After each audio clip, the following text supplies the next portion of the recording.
चलिए लिखिए, पहला फंक्शन है बोलना बंद। हेलो स्टूडेंट्स, आज का हम लोगों का टॉपिक है क्लास 11 12 सभी क्लास के लिए है, कॉमन टॉपिक है लिमिट्स एंड डेरिवेटिव, सीमा एवं अवकलज जिसका नाम है। अवकलज को हम लोग आगे चल के डिफरेंशिएशन के नाम से जानेंगे, अवकलन के नाम से जानेंगे। अवकलन हिंदी होता है इसका वर्जन और डिफरेंशिएशन इंग्लिश, ठीक है। तो लेकिन इसमें जो सबसे बड़ा रोल है वो लिमिट्स का है। लिमिट्स का मतलब है लिमिट हम वहीं पर अप्लाई करेंगे जहां पर हमारे पास फंक्शन होगा। अगर आपके पास फलन नहीं दिया गया है तो वहां पर लिमिट का कोई काम नहीं, ठीक है। तो इसलिए हम लोग सबसे पहले आए फंक्शन की बात की। देखिए यहाँ पर फंक्शन का जो रिप्रेजेंटेशन है वो इस तरह से है कि एक फंक्शन को हम y बराबर fx से रिप्रेजेंट कर सकते हैं, दूसरा फंक्शन को हम f such that x tends to y से रिप्रेजेंट कर सकते हैं, तीसरा फंक्शन को हम लोग f such that r tends to r से रिप्रेजेंट कर सकते हैं। r का मतलब होता है वास्तविक संख्याओं का फलन। f such that n to n से रिप्रेजेंट कर सकते हैं, n का मतलब होता है नेचुरल नंबर्स, प्राकृतिक संख्या, ठीक है। अब मैं आपको बता दूं कि ये चीज हम लोग पहले भी पढ़े थे और उस समय हम लोगों ने रिलेशन फंक्शन में पढ़ा था और इसके जो उत्पत्ति हुई थी x और y से, एक को हम लोगों ने डोमेन कहा था और एक को हम लोगों ने रेंज कहा। और यहां पर भी बोला था कि ये भी एक फलन होता है। कुछ एलिमेंट यहां होते थे, कुछ एलिमेंट यहां होते थे, और जब ये एक दूसरे से कनेक्ट होते थे तो भी यहां पर फलन की उत्पत्ति होती थी। तो सबसे पहले फलन हम लोगों को क्लास 11th में भी पढ़ने को मिल चुका है, ठीक, लेकिन वो कम मिला हुआ है। अब इसके बाद हम लोग बात करेंगे टाइप ऑफ फंक्शंस, फलन के प्रकार के। तो चलिए पहला फलन लिखिए। फर्स्ट फंक्शन है एक चरीय फलन, वन वेरिएबल फंक्शन। एक चरीय फलन, वन वेरिएबल फंक्शन।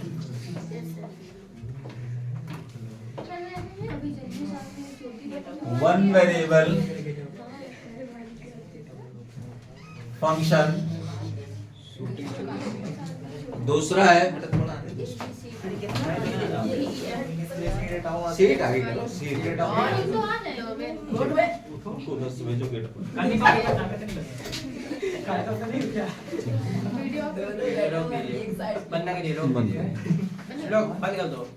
फंक्शन में इस चीज का ध्यान दीजिए कि हम लोग वन वेरिएबल फंक्शन जानते हैं पहले से। कोई बताएगा वन वेरिएबल फंक्शन का एग्जांपल? ऐसा फलन हो जिसमें एक वेरिएबल होता है। y बराबर x बोल दो, y बराबर x बोल दीजिए, एक चरीय फलन हो गया, ठीक है। जिसमें एक वेरिएबल है, जिसमें एक घात वाला फलन है, उसको हम वन वेरिएबल फंक्शन कहते हैं। तो वन वेरिएबल फंक्शन में जिसमें केवल एक चर राशि हो तो y बराबर fx को ही शामिल कर देते हैं, इस टाइप से। दूसरे नंबर पर है, दूसरे नंबर पर इन्होंने दिया बहुचरीय फलन।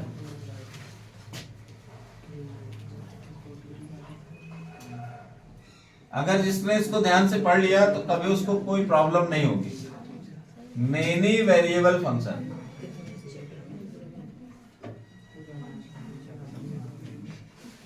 लास्ट ईयर में मैंने इस चीज को बताया था सारे बच्चों को। तो मेनी वेरिएबल में आपको याद होगा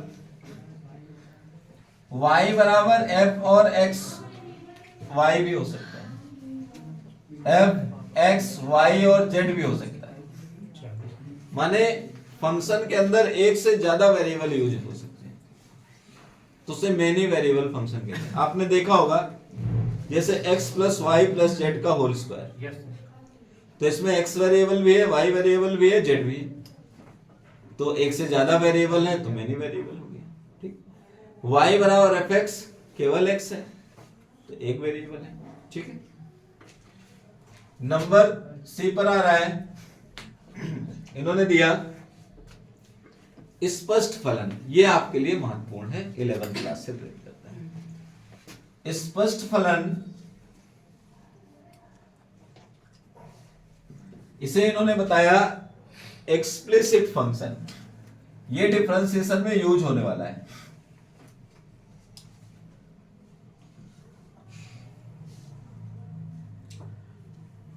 एक्सप्लिसिट फंक्शन में क्या होता है, जो फंक्शन बिल्कुल क्लियर दिखता हो, जिसका आसानी से लिमिट वैल्यू निकल आए, जिसका आसानी से डिफरेंशिएशन हो जाए, उसे एक्सप्लिसिट फंक्शन कहते हैं। जैसे y बराबर cos x, y बराबर x क्यूब, y बराबर tan x, आसानी से सॉल्व हो।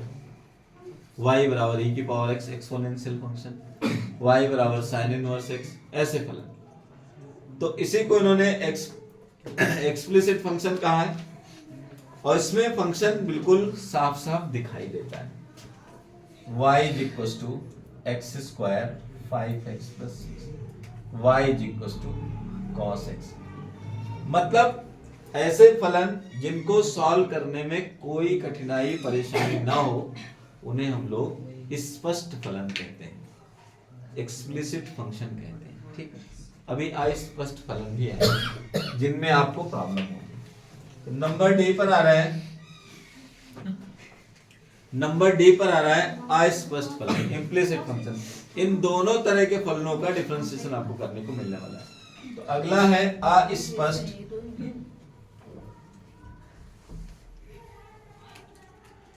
इसे कहते हैं इम्प्लिसिट फंक्शन। इस टाइप के फलनों का डिफरेंशिएशन है दोनों का।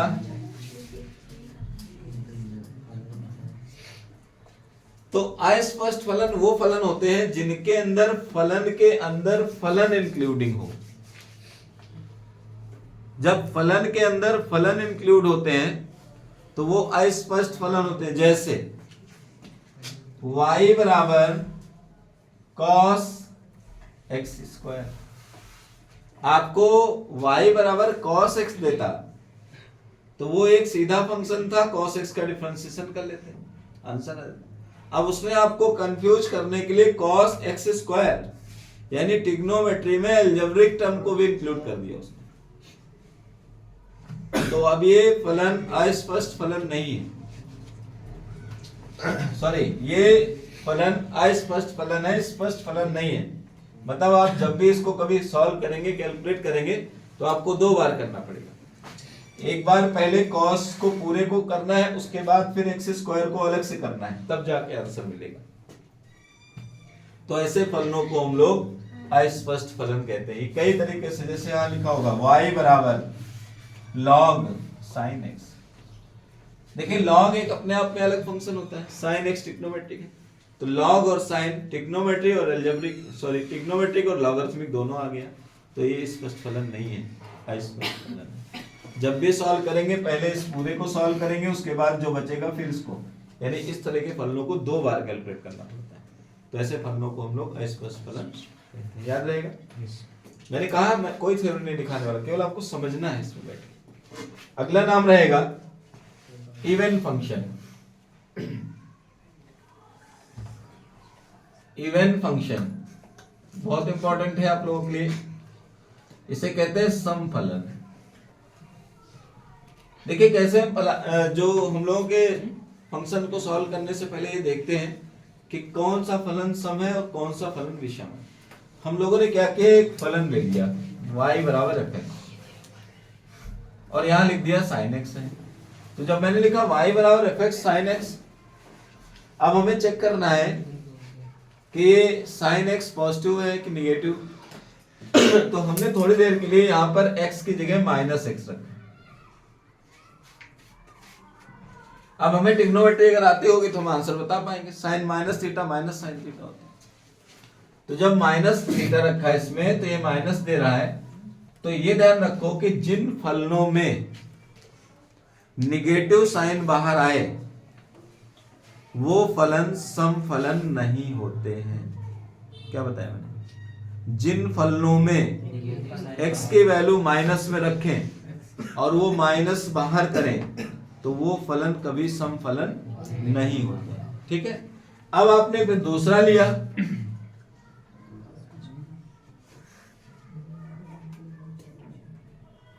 इस बार आपने कॉस रख लिया और फिर इसमें माइनस साइन रखा अपने मन से, f माइनस एक्स। तो cos minus x.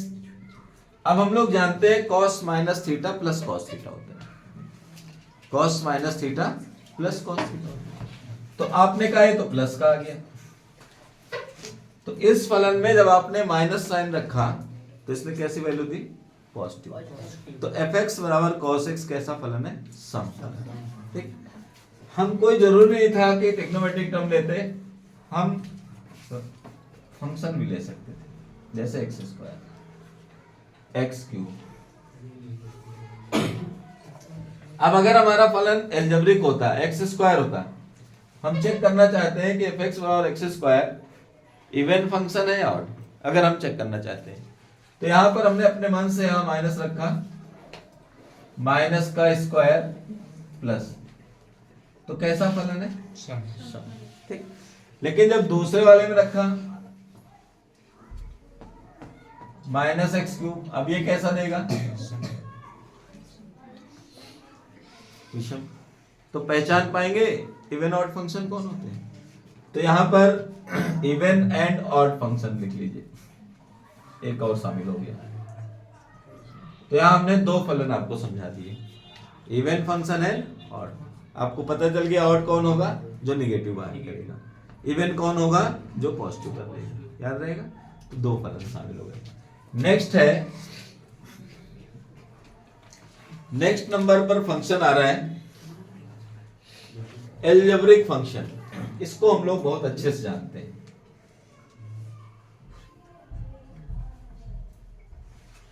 Algebraic function बीजगणितीय फलन, ये सब लोग जानते हैं। बताइए किस फलन को हम लोग एल्जेब्रिक फंक्शन कहते हैं, जिनमें एक्स होते हो, केवल एक्स। ये सारे फलन कौन है, एल्जेब्रिक फंक्शन। तो एल्जेब्रिक फंक्शन में जिनका फैक्टर होता है, जिनमें कंप्लीट स्क्वायर मेथड लगता है, जो पॉलिनोमियल्स होते हैं, बहुपद होते हैं, ये सब कैसे फंक्शन है, algebraic function. Polynomials, one variable, two variable function, three variable function मतलब तीन घात वाले, दो घात वाले, पूर्ण वर्ग विधि वाले, जिनका गुणनखंड होता हो, ऐसे सभी फलनों को हम लोग एल्जेब्रिक फंक्शन के अंतर्गत लेते हैं। जैसे x plus 5, x square plus 5x plus 6, x cube plus 3x square plus 4x plus 2, इस टाइप से। ठीक है, यहाँ ध्यान ये रखना है कि ऐसा फलन मत लीजिएगा कि जो फंक्शन ही ना हो। तो इसमें ये भी बताया जाता है, जो लोग 9th 10th पढ़ के आ रहे हैं, कि इनमें भी कुछ ऐसे इक्वेशन होती हैं जो फंक्शन नहीं होती। बताइए अगर ऐसी लाइन लिखी है एल्जेब्रिक फंक्शन की, तो कौन से ऐसे इक्वेशन होंगे जिनको हम लोग एल्जेब्रिक बीजगणितीय फलन नहीं कहते हैं। उन इक्वेशन को बीजगणितीय फलन नहीं कहा जाता जिनमें रूट एक्स हो, एक्स की पावर कैसी हो, अंडर रूट में हो, क्यूब रूट में हो, माइनस में हो। अगर रूट में पावर हो एक्स की, अगर माइनस में पावर हो एक्स की, तो वो फलन बीजगणितीय फलन नहीं भी कहलाते। इस बात का ध्यान रखिएगा, ये 9th क्लास में पढ़ाया जाता है। ठीक है, जिसमें हम लोग चेक करते थे कि दिए गए फलन बीजगणितीय फलन है या नहीं। ठीक है, अगर होंगे तो उनकी सब की पावर रियल होगी। रियल मतलब वास्तविक संख्या होगी। जैसे यहाँ देखिए, x की पावर 1 है, 2 है, 3 है, और जहां नहीं है वहां 0 है। जिस संख्या के पास कोई वेरिएबल नहीं होता है वहां x की पावर 0। और एक बात ध्यान रखिएगा, x की पावर 0 की वैल्यू कितनी होती है, 1। याद रहेगा, ठीक है। तो एल्जेब्रिक फंक्शन समझ में आया। अगले सबसे इंपॉर्टेंट आ रहा है रेशनल फंक्शन। रेशनल फंक्शन, इसे हम लोग कहते हैं परिमेय फलन।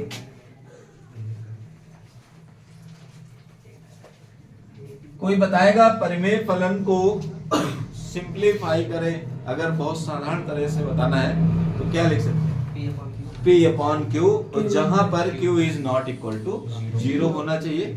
तो इसकी परिभाषा होती है, ये भी आपने नंबर सिस्टम में पढ़ा,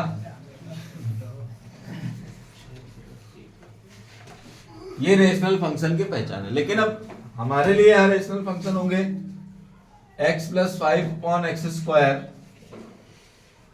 5x plus 6 px upon qx। जो फंक्शन रेशियो में हो, अनुपात में हो, उनको कैसे फलन कहेंगे? रेशनल फंक्शन, परिमेय। ठीक है, नेक्स्ट है, अब कठिन वाला आने वाला है।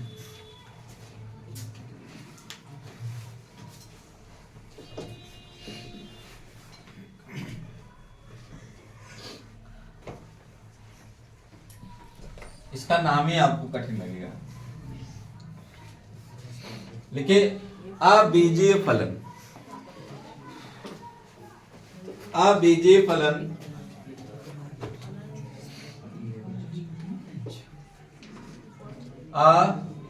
अबीजीय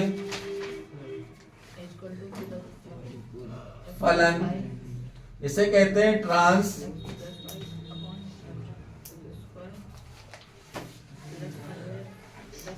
फंक्शन।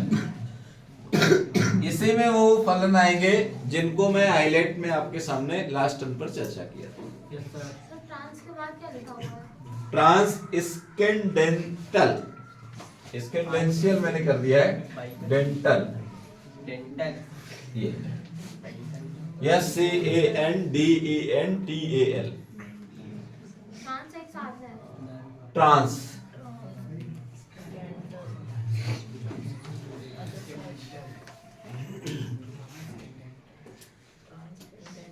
इनमें वो चार फंक्शन आ जाएंगे हाईलाइट वाले, जैसे ट्रिग्नोमेट्रिक फंक्शन,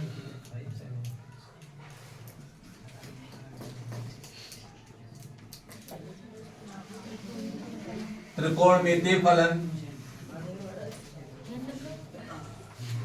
इसी के अंदर रहेंगे sine x, cos x, tan x, sec x, cosec x, इस टाइप से। नंबर 2 पर आएंगे इनवर्स फंक्शन,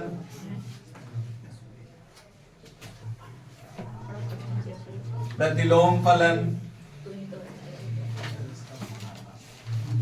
जिसमें होगा sine inverse x, sine inverse, tan inverse x,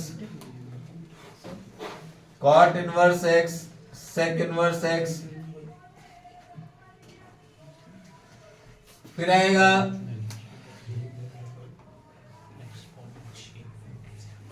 logarithmic function,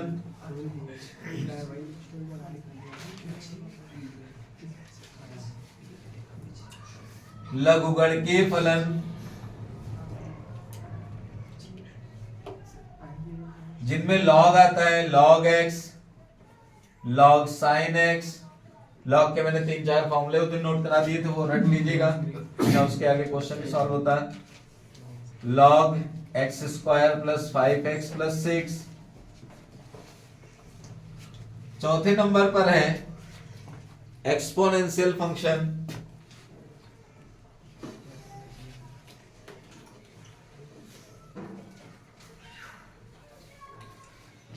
चरघातांकीय फलन,